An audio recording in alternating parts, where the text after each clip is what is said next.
Hi, welcome to Is It a Film? A podcast that critiques and means film and asks one very important question: is it a film? I'm your host, Jonathan, aka I wish Terry Crews was my uncle. And I'm joined by my ever-attentive co-host, my best friend, my pal, my amigo, my droog, Vincent. Okay, Keanu Reeves should only have that one haircut for the rest of his life. Just that one haircut. That's good. Because, like, I don't know if you, like, the photo the announcement video for Bill and Ted's latest film. Yeah. It's fantastic because it's just so weird because he has a gray beard, but he just has that thick, long black hair. And then he's in Cyberpunk 2077, and he still has that haircut. So I just wanted him to have that haircut for the rest of his life. Yeah. Where he's like old and decrepit, but he still has thick, long hair. Yeah. Black hair. Yeah. This is episode 4 of Is It a Film, an episode we would like to call Sorry to Bother You with this lame-ass podcast. Today we're talking about Sorry to Bother You. Which, I just want to throw this out there before we do anything about this movie. If you haven't seen this movie, don't watch this video until you've seen it. Like, this is not a film you should know, like, you should go into this film knowing as little as possible about it. Yeah, and then you should watch it, then you should let it sit, and then you should watch it again. Yeah. Because it's surprising. There's like a weird shock factor that I haven't had with any other films. Not because I disagree with the ideas that this film is presenting. Out of like left field they were. Yeah, it's weird. We'll get into that in a second. But why is Sorry to Bother You important? We're gonna do a little basic ass intro. It is 2018 science fiction dark comedy film.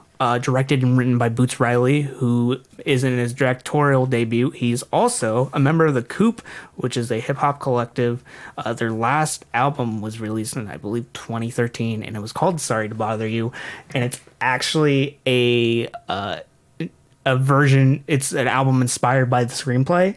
And it's also really interesting because it's Killer Mike and Das Racist on it. Because when I think this film, I think Das Racist. Das Racist were ahead of their time, man. They were both ahead of their time and also right at the perfect time to be the birth of the internet era. Yeah, it's great. I miss Das Racist.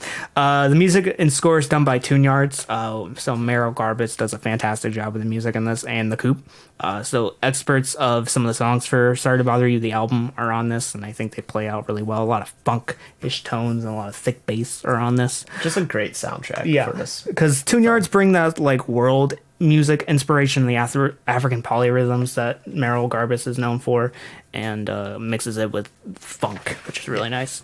It's shot by Doug Emmett. It's edited by Terrell Gibson. The editing of this is really weird and kind of perfect for the film. Yeah, it's just awkward. Yeah, that's what I like about it, because it's like it's weird because it's kind of like not the way it's shot is it's just unorthodox, because you'll get moments where like the frame rate's out, and that's not what makes it weird. It's more of how it transitions in the previous scene. Yeah. So you'll get like weird like slow motion or what is the word I'm looking for?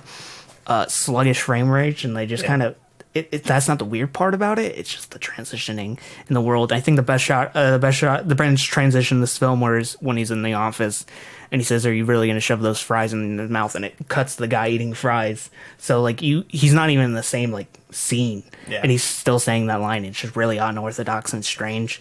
It stars Keith Stanfield, Tessa Thompson, Jermaine Flower, Ormia Hardwick, Terry Crews, Patton Oswalt, David Cross, Danny Glover, Stephen Yeun, and Armie Hammer, who plays a fantastic role. He's the greatest. He was meant for this role. Yeah. He was born to just be a piece of shit. Yeah. I can't like disagree like at all, because like I think everything I've seen him in where he's like really good he's just a piece of shit. Yeah. He would be great in like GTA 5. Yeah. He would be, because he just comes off as like a rock star character. Just a bunch of cliches and just like just over the scummy top tones. Yeah. But he's great in this. Over the top scumbag, privileged, doesn't give a fuck. And and Lakeith comes off as he's a terrific actor. He's obviously in Land Up, but he's doing something kind of different. And what he's really good at is kind of like masking acting, or kind of like fake emotions. Yeah. So where he's really nervous, but he pretends to be confident. He'll like try to convince himself that he's like really excited about something, but he's kind of going through the motions, or he's more or less trying to agree to someone's plan. He'll like shake his head yes and agree with plans, but you can still sense that nervousness. Like he's really good at like doing multiple emotions. Yeah. And his like worry face is fantastic throughout this. The sense of panic really comes out through him, which I think is terrific. Why is this film important? It's one of the most known kind of independent films, and also one of the I don't know why I said most known, but it's one of the more important independent films, at least the last year. Better known, like, artsy, kind of surreal counterculture films of like last year, the last couple of like decades. It's a film that really reminded me of like a lot of like 60s counterculture films. Yeah, and also it's one of the more important films of the last decade that was written and directed by a black actor, and also a black actor and a black writer director. But also deals with this type of scope. It's and it doesn't. It has like a grand scope throughout the entire thing as well. Yeah, it's not only just like issues relating to like the African American experience, but it's also just like a lot of like socio-political issues of like the follies of capitalism and like consumerism and like a lot of those things. It's a film that like made me even more upset.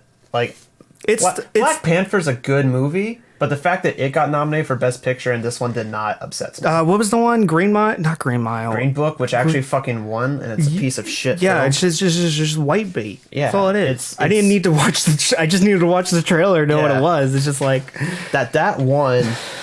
And this wasn't even nominated. Not even for the score, because the score or the editing. Or like, did it get nominated for anything? Did it get nominated for screenplay? No. I don't think so. Fuck the Oscar. Bohemian Rhapsody got nominated for editing, and someone with Tourette's edited it.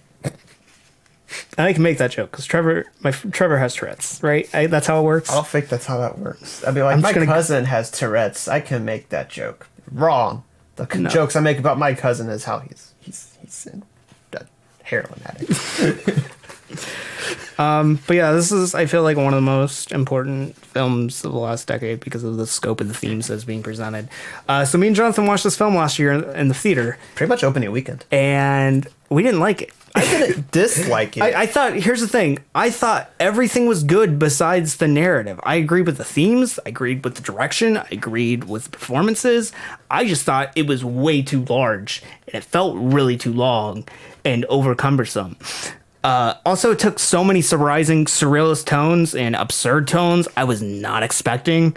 When I first and it saw seemed like a lot because I feel like the trailer hyped this up as a comedy. Yeah. Which on second watching, it is not a comedy. It's not a comedy. It's like, not. It's funny, but it's a comedy the same way like Don Hertzfeldt's It's Such a Beautiful Day is a comedy. It's funny, but you're laughing because like you don't know what else to do to keep yourself from crying. Yeah.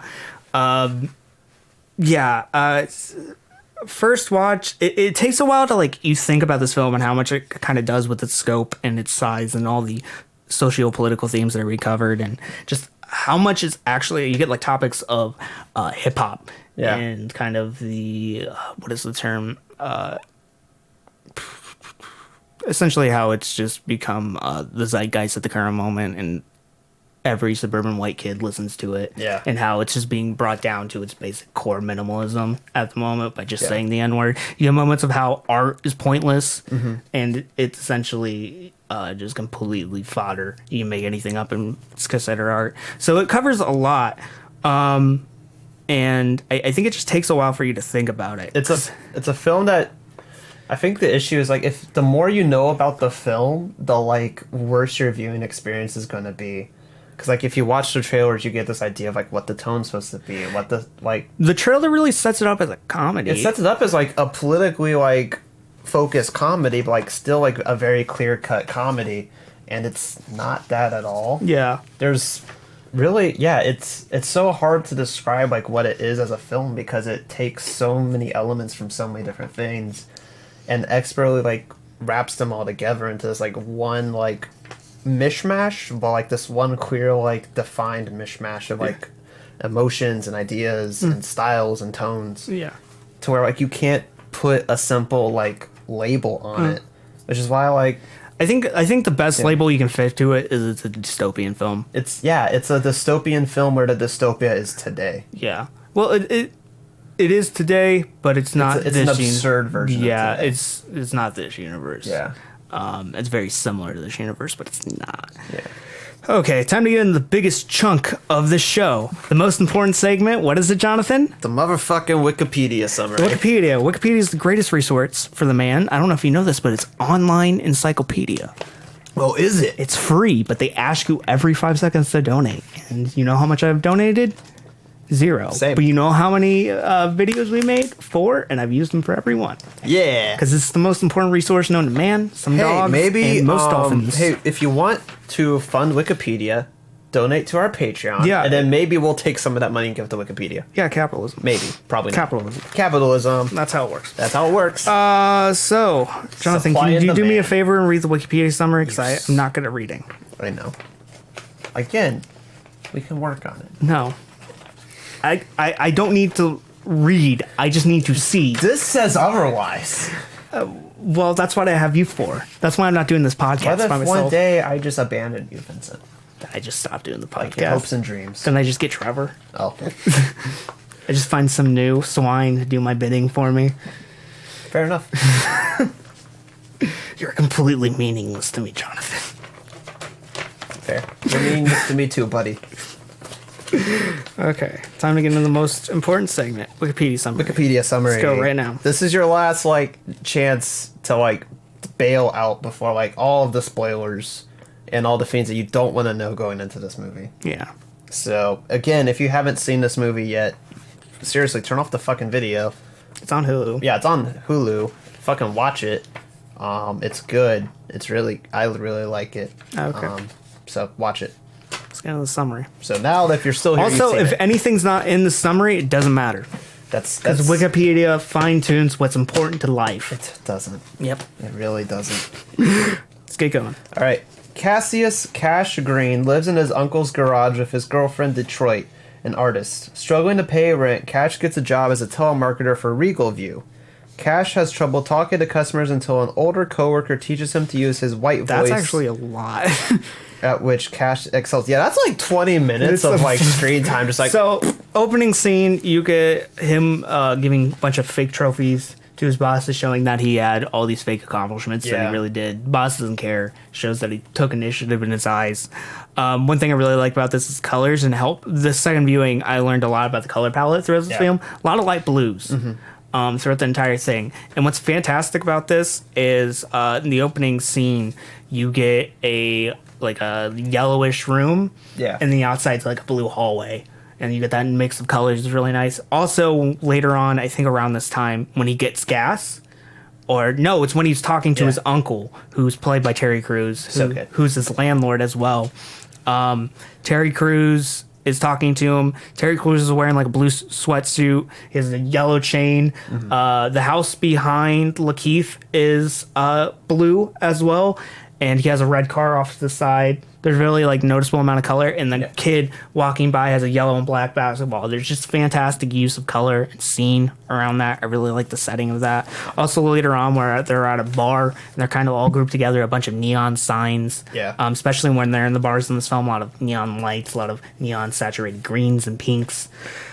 So much things that they just kind of breezed over with that. You have his little speech that he gives to his uncle about how the land is supposed to be for everyone and to own land is to be evil, and he's if this think of your family and this is supposed to be hoarded all for just you and your family. So he was I'm your fucking uncle. It's kind of just this brief little shot that kind of showcases something that become more thematic is that Cash has this for most of the film is ideals are only useful when they help him out. And beyond that, if he can abandon his ideals to suit himself, he will. Yeah. Also, another thing is his speech to Detroit about what his entire life is essentially meaningless. Yeah, wanting to feel like he meant something. Because in the end, we're all going to be destroyed at some point, or it's not forever. We get a setup in the office where he's talking to Danny Glover. Or no, it's during the first call, not when he's talking to Danny Glover. The magnificent shot of a bunch of papers flying in the air. Just a lovely aroma of just scattered papers flying everywhere as he's in the midst of confusion and being lost as he's being transported to these different calls. The way there's like that little like copier like printer into like the room behind him, just like shooting things that like covers the whole room. Yeah, it's and they also like skip over like the thing with the white voice where like he like pinches his nose. Like it's not about just sounding high pitched. It's like sounding like you don't give a damn. It's the sounding of like privilege. Yeah, like, it's the sounding of privilege, but it's also like that need of like not caring. Yeah, that kind of ode in society where we all kind of would be at a point where we just don't care anymore. Yeah, and like not even acting like we don't care, but the actual fact of not caring. Yeah, which I think is terrific. And I'm still like, there's this. I don't know if it's a trope. It's like a chosen one trope throughout. I've been thinking about it a lot. I just don't understand what it means. Yeah. Like, that's the one thing I kind of don't have this thing puzzled or figured, like pin-tuned. I don't know what words I'm thinking about. I'm thinking about a stroke. But it also skips over like the new like team manager, like the woman who has like a clear like fetishization towards like, and the same you get the like, same thing later with the elevator about how it's all just kind of promoting you with sexuality in order to help you do better. Yeah. And her name's Debauchery. Yeah. There's a lot. This Wikipedia summary sucks. Yeah, all the Wikipedia summaries suck because a lot of the time it's just us talking, which is supposed to be. Yeah, like a lot of the times, so like they at least like get enough to like we can just like add bits and pieces here. This is like having to take like that. But there's also a lot because I feel like in this film it'd be hard to cover. Yeah, there's like so much that happens, but like there's a lot of like important things. Because then just immediately goes like Cash's co-worker Squeeze forms a union and recruits Cash, Detroit, and their friend Sal. Squeeze, I think Squeeze is almost kind of like the left version of Armie Hammer's character.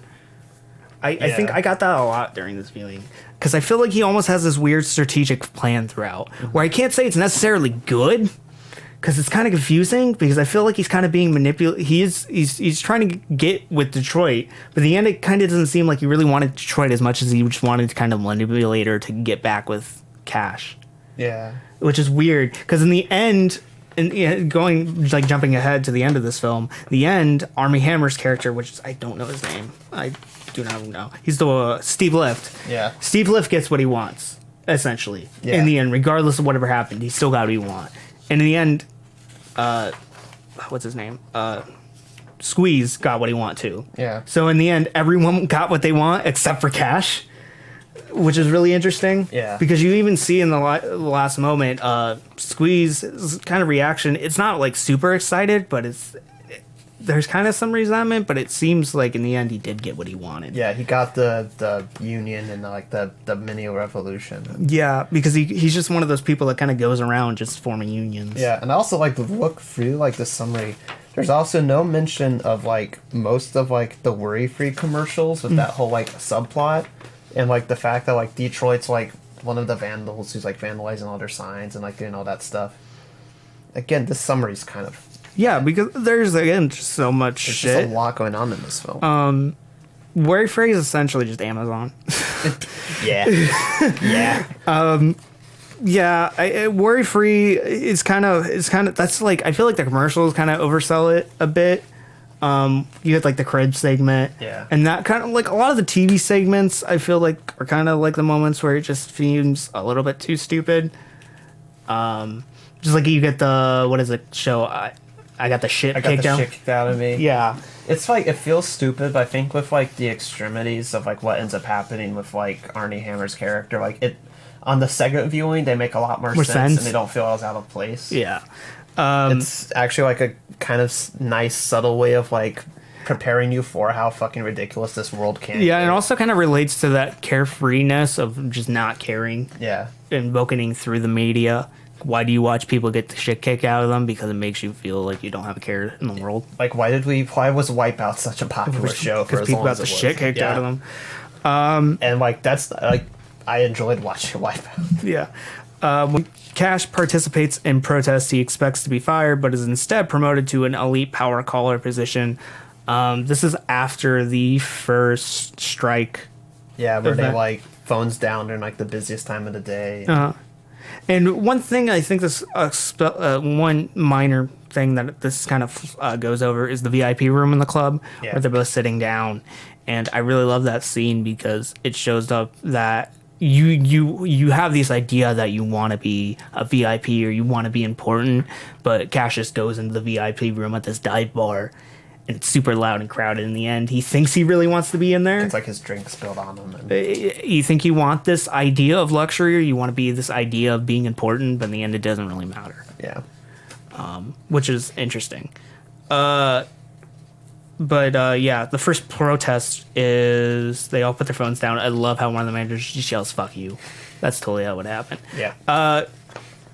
In the luxurious power caller suite, this entire like sequence or rise up the power caller is just so surreal and strange. Yeah. I like that idea because I like the world building of it because it feels like something like this would happen this way because it makes sense. It's like you get someone who's a good telemarketer to sell arms, or in this case they're selling people. Which is almost as powerful in arms in a way because they're making weapons or cell phones or whatever. Yeah. But I just like that ideal because it actually adds some realism to something that's so surreal in a concept. Like it could happen that way. Yeah. Not that it would. But it could. Also, you get this weird character. His name's Mr. They bleep out his name. Yeah. At first I thought they were just like saying the N-word, but they say the N-word later on. Yeah. It's just... and then I kind of thought they were saying the F word. I don't know why they bleep it. Yeah, I don't. That's another thing I just don't get. Yeah. I think it due to the fact that he's supposed to be mysterious. Yeah. But or maybe it's just something like he's like the ultimate like power caller symbol. Maybe it's like has to do with like the lack of identity that eventually comes from like fully giving yourself over. That makes a lot more sense. Yeah. I don't know. I don't know why I thought they were just saying the F word because that's what that like. I guess that's something they don't have attributes to a connection to, so they wouldn't be able to say it. Yeah. I don't know why I thought that. In the luxurious power caller suite, Cash is always told to use his wife's voice and learns that Regal View secretly sells arms and unpaid human labor from corporation from Worry Free. This is very weird. I like this idea of humans being weapons throughout instead of like weapons being weapons. Yeah. Because it provokes this idea of that the cheapest labor isn't robots. Yeah. Like, it's just not paying people. Yeah. Which is, it's interesting because it's like, at what point do robots become worthless? Yeah. Because the cost to produce them is so much that you just need something even cheaper, which is humans. And you give them this idea of hope and they kind of latch onto it. Through Cash's initially uncomfortable job, she can now afford a new car and apartment and pays off his uncle's home. Working long hours, he stops participating in the union and his relationship with Detroit deteriorates. He goes to the art venue where Detroit almost puts on her white voice and sorts. But she does like the weird fake British voice. Yeah, which is a tribute to, you kind of there's this culture of like art where like and fine art. Yeah, like fine art is this like cultured thing that for some reason we associate like British accents with like high culture. Yeah. Which like, I don't know. I've listened to Sleaford Mods album. That doesn't hold true for me anymore. But like, it makes sense. Like, I like that idea. It's a very minor detail, but I really like how it's incorporated in the film. And also the idea that art is pain and people only really enjoy your art if there's pain to attach to it, as she's getting objects fucking thrown at her, as people are intoxicating themselves to just get to understand this piece, which I find really enjoyable. That's something Cassius has throughout the entire thing, is at least in the second part when he signs up, there's this kind of the struggle is really interesting because it's not that he just turns his back on his friends, but it's kind of almost this idea of that he's seen the eye of God of sorts, where you understand the plan of the world and you realize how meaningless everything is that you just can't handle the idea, his mind's just been blown. So it doesn't make his choices understandable, but they make them more complex, which is interesting. And he kind of puts himself in almost like he tries to find a way to essentially just free his mind, whether it's through alcohol or whether it's through weed, through it, to kind of give himself to calm down. This also skips over the great scene between Cash and Sal when they're like having the falling out because of the union. They like have this like back and forth like compliment like fight. which I think that's great. It just is a way of masculinity. Yeah. How in order to be a bigger man, you have to set yourself up as like being a more masculine figure or Yeah. a larger figure than yourself, which is really interesting. When Cash crosses the Union picket line, one of the pickers hit him with a can of soda. Footage of the incident becomes an internet meme. It skips over that they crossed the picket line with like literally like a SWAT team just like beating the shit out of anybody who gets in their way. I don't think that's surprising because that's what happens fucking today. Yeah. Woo, America. Yeah. But I like that idea of the meme. I think that's just like great. The fact that it turned into like a Halloween costume for kids to wear. Yeah, and it's fantastic. Yeah. And it's also fantastic because there's a bunch of white kids wearing a bunch of like big thick wigs. Yeah. That just It also has this like cool like theme where because like he has the wound and like the wound's there for like the rest of the movie. It showcases just like how quickly everything is happening in this world. Like the wound hasn't even really healed. It's like still bleeding like throughout like the rest of the film. Yeah, and also adds the idea of his kind of like mind being blown or torn between these two sides. Cash is invited to a party with word-free CEO Steve Lift. Lift offers Cash a powered substance with which Cash snorts, believing it's cocaine. I think this sets it up, actually, what I was looking for later when we go into the questions about the Echo Sapiens. But like this again, this skips over so much about like that party, like the scene where he just says the N-word a bunch, and then like this entirely like white crowd starts shouting it back at him. Yeah. And like how everybody just assumes he can rap because he's black. Yeah. Which is like I think I like that it's being covered. I like the fit of it. It's not the most interesting idea or like most unique idea ever, but I like that idea that it's being put because it also adds into the sketchiness of Steve List's character. Yeah. It fits right at home with just the shitty person that he is. Looking for a bathroom, Cash discovers a shackled half horse, half human hybrid who begs him for help. With its dick hanging out. Is it Echo Sapien? Equisapiens. Echo Sapiens. Equi. Oh, Equa. Okay. Because I think like Equestria, like Equestria?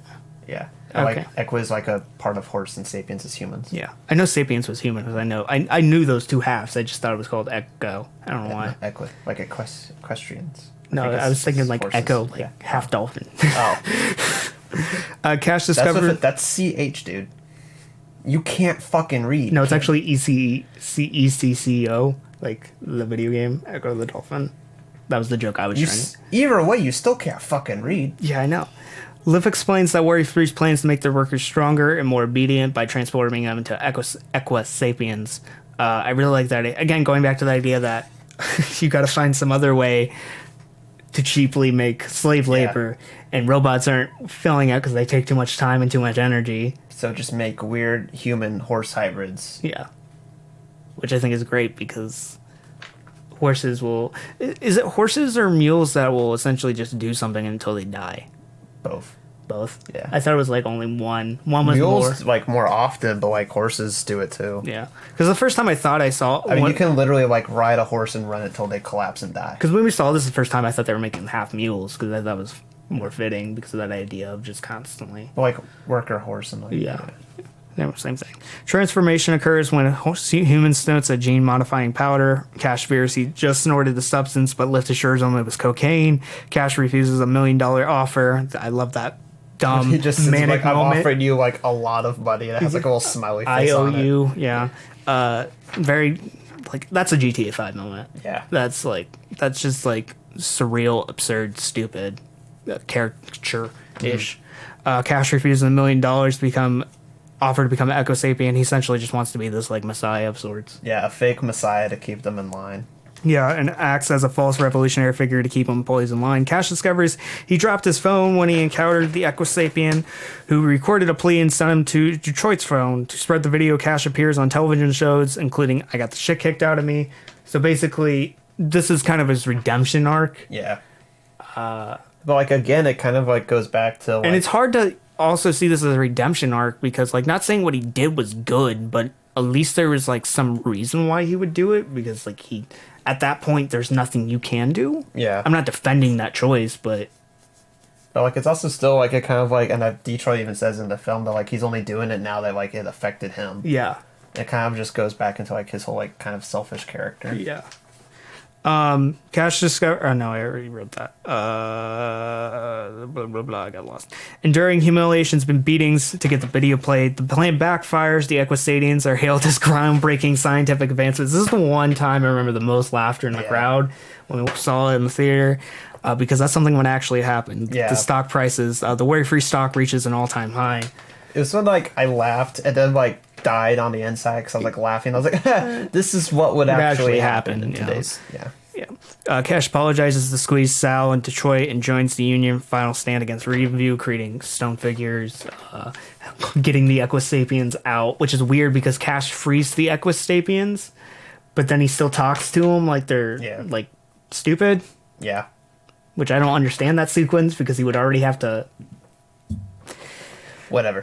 Cassius uses a security code from the Equisapiens video to break into Lift's home. He goes to the picket line where the police start to riot and knock him out. The Equisapiens overpower the police and free Cash. Detroit and Cash reconcile and move back into his uncle's garage. But Cash starts to grow. Horse nostrils fully transform. He leads the mod of Equisapiens to Lift's house and breaks down the door.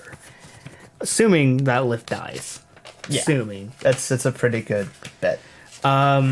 So, I think we kind of went over all the themes, a majority of it. Yeah, there's... Is this a good film? I think so. Yeah, I think it's good. I think on the second watching, it becomes less comedy. One, it becomes less surprising, which is good because I feel like this thing has a lot of shot value to which the narrative turns it takes.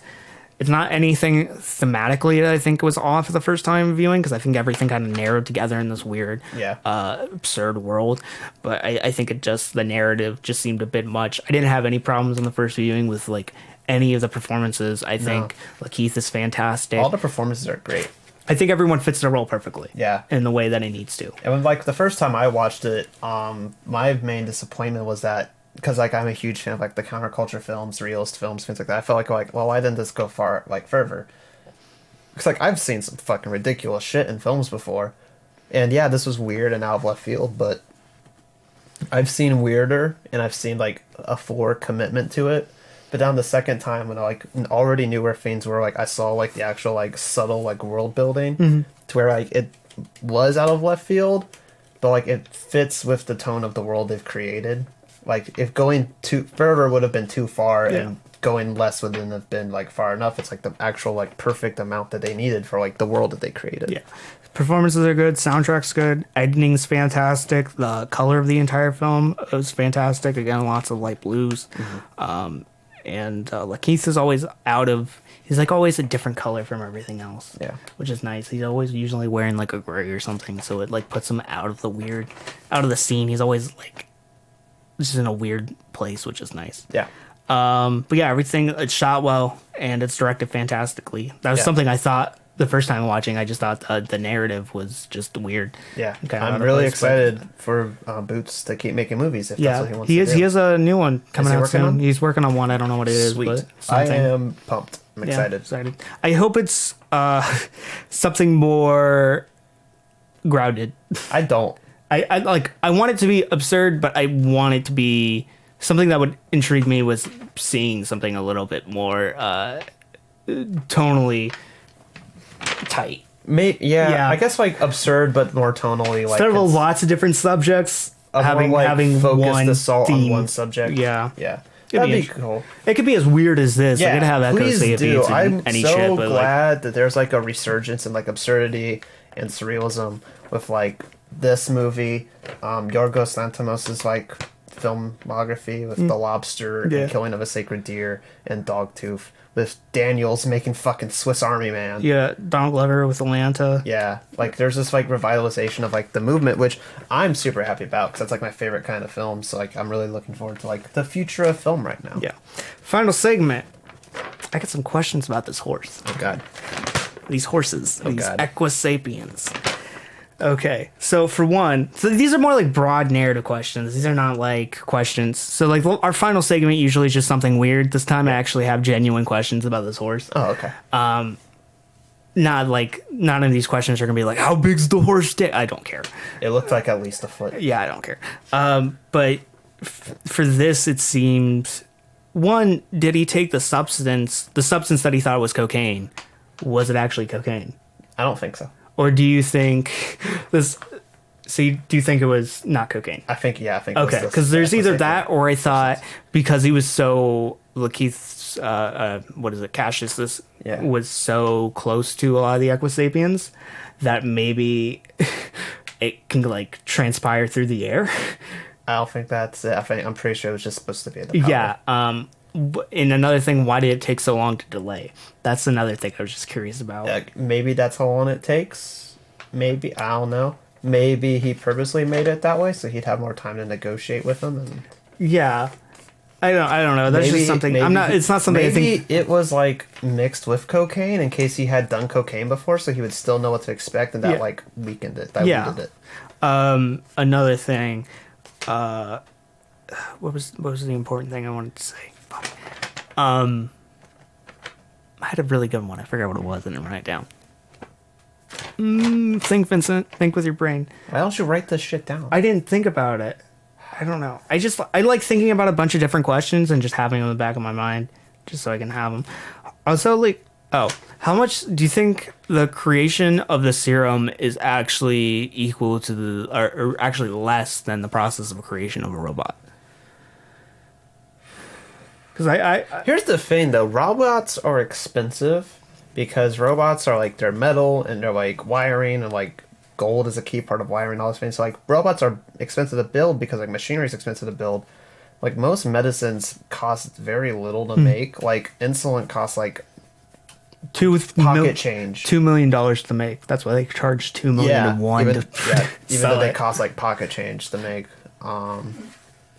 So like I feel like it's definitely like cheaper. Also, like, do you think there's actually a way to revert back? No, I definitely feel like that was just him lying. Also, like, why, this is a weird thing. Why wouldn't Lift think it would be a good idea to, like, make him the Equisapien? Because he would be a stronger figure? I think it's vanity. Yeah. That's a good answer. That's kind of what I was thinking it was. Because, like, if this was like a Metal Gear Solid game, Lift would be the horse. He would have fucking downed that shit so quick. We just started fucking everything up. And then, like, Lakeith would fight like a fucking nuke launcher. Yeah, he would have had like a jetpack and an RPG. Yeah, no, he wouldn't have an RPG. He would have like a pistol, and he would shoot the nuke launcher and would somehow still destroy it. Metal Gear logic doesn't make any sense. Metal Gear logic doesn't make sense. No, it makes sense the way this film makes sense. GTA logic doesn't make sense. GTA logic's just like very caricature. Yeah. And just like Silent Hill 2 has the most logic. Yeah, none. Yeah. That's pretty much all the questions I have about the horses, because like I don't think, other than like how much do you think these horses can bench, like dumb questions. Probably a fuck ton. Or do you think they have like longer lifespans or shorter? I don't know, because horses have shorter lifespans than humans. But this is a human horse, so like maybe cut the difference. Yeah. Yeah. Yeah. Do they have hands? I forget. I think they have hands and like hooves for feet. I think their feet are like the hooves and their hands are still hands. Okay. That would be helpful, because if they had hooves, that would not be good for... Yeah, like if you want them to do fucking like work, like they need opposable thumbs. And also, if Steve Lift got taken out, I like how that wouldn't really change anything, because the next Stooge would just make it worse. Yeah, if you take out the CEO of like Amazon, like there's another person who's going to become the CEO of Amazon. He's going to keep doing the same awful shit. Yep. Final question: is it a film? Yep. I tell you every week I want you to do the bit where bit. You do the fake out, and it's more suspenseful. It's like, oh, they don't think this is a film. This isn't a film. This is a film. It's a great film. Yeah. Should have been nominated for Best Picture. Yeah. Should have been nominated for Best Screenplay at least. And Best Editing, because Bohemian Rhapsody doesn't have that. Best soundtrack. Bohemian Rhapsody didn't have any editing. It had life editing, where it edited the facts of Freddie Mercury's life. That's the kind of editing it had. Maybe that's why it was nominated. Oh my gosh. So yeah, this is this is it for episode 4. Is It a Film? You can check us out on our YouTube channel. Is It a Film? We have our own YouTube channel now. We're not just, but we're still under the Anthony and Todd for podcast. So Because it's expensive. it costs money to make a new channel. And Jonathan won't hand me over $90. Nope, I need that money because I have a film I'm submitting to festivals now, and I need that money for that. You need to give me that $90. You know what? As soon as I have a name out there because of the film, if I do, No. I will hand It's a you bad $90. film. It's fucking terrible. It's D-. No film semester will accept it because it's just trash. You said it was the one that you liked the most. Ah, I lie. I know. That was just to get you in a sense of false satisfaction. Oh, so we'd start this podcast together? That was why you did it? Yeah, just to You get your clever expectations bastard. and just. You clever little fuck. Until next. Oh, you can also find us at Twitter, twitter.com/not the Anthony Touch. Is it a film? Is it a film? And yeah. Also on Instagram. Yeah, we don't have anything on Instagram, so But we have an Instagram. if you wanna find it, follow us until we have something. Till next time, guys. I've been Vincent, I'm Jonathan. and see you, boyos.